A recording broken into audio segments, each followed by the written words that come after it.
گرمی سے حفاظت کی تدابیر۔ فرمان آخری نبی صلی اللہ علیہ وسلم، جب سخت گرمی ہوتی ہے تو بندہ کہتا ہے لا الہ الا اللہ، آج بڑی گرمی ہے، اللہم اجرنی من حر جہنم، یعنی اے اللہ مجھے جہنم کی گرمی سے پناہ دے۔ اللہ پاک دوزخ سے فرماتا ہے میرا بندہ مجھ سے تیری گرمی سے پناہ مانگ رہا ہے اور میں تجھے گواہ بناتا ہوں کہ میں نے اسے تیری گرمی سے پناہ دی۔ یہ عاشقان رسول آج کل واقعی گرمی کی شدت کی لہر آ گئی ہے، لو چل رہی ہے۔ یاد رکھیے گرمی کو برا کہنا بری بات ہے، کیونکہ گرمی کا گلہ شکوہ کرنے والا ایک طرح سے گرمی کو پیدا کرنے والے یعنی رب العزت کی شکایت کر رہا ہے، گویا کہہ رہا ہے کہ دیکھو اللہ پاک نے گرمی بڑھا دی ہے۔ تو یہ مناسب نہیں ہے۔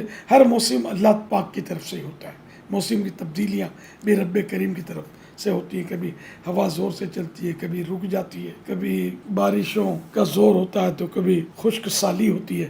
تو ہر حال میں ہمیں محتاط گفتگو کرنی ہے۔ اللہ پاک ہمیں دنیا کی شدید گرمی اور قبر و آخرت اور قیامت کی گرمی سے اپنے حفظ و امان میں رکھے۔ اس دنیاوی گرمی سے جبکہ اس کی شدت بڑھ جائے، خاص کر اپنے بال بچوں کی حفاظت کرنی چاہیے اور ان کے لیے احتیاطی تدابیر بھی اختیار کرنی چاہیے۔ جب گرمی کی شدت ہو تو بلا ضرور سخت دھوپ میں نکلنے سے بچیے۔ مسجد میں باجماعت نماز تو ضرور ادا کرنی ہے۔ نماز ظہر ادا کرنے کے لیے خاص کر جاتے ہوئے چھتری وغیرہ لے لیجیے یا سر پر گیلا تولیہ رکھ لیجیے۔ پیاس کی شدت ہو یا نہ ہو، دن میں کم از کم 12 سے 15 گلاس پانی پینا چاہیے۔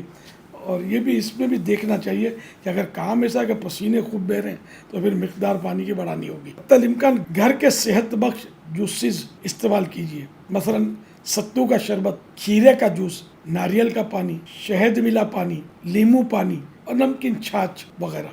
گنے کا رس بھی اچھا ہے، لیکن گنے کا رس گھر میں نہیں نکالا جا سکتا، عام طور پہ یہ بازار سے لینا ہوتا ہے۔ تو جب بھی گنے کا رس لیں تو یہ ان سے بات کریں کہ بغیر برف کا وہ نکالیں، کسی قسم کے اس میں مٹھاس نہ ڈالیں۔ تو خالص گنے کا رس یہ کافی مفید ہے، کئی بیماریوں کا اس میں علاج بھی ہے۔ تو اس طرح کے عمدہ جوسز استعمال کیجئے، اپنے بچوں کو پلائیے۔ ایسے پھل اور سبزیاں جن کی تاثیر ٹھنڈی ہو، مثلا کدو شریف، توری، لیمو، کھیرا، سلاد، تربوز، فالسا وغیرہ وغیرہ استعمال کیجیے۔ ممکن ہو دن میں کم از کم 2 مرتبہ اور نہ ایک ہی مرتبہ نہا لیجیے، تو انشاءاللہ اس سے پسینے کی بدبو بھی دور ہوگی، بدن کو بھی ٹھنڈک ملے گی۔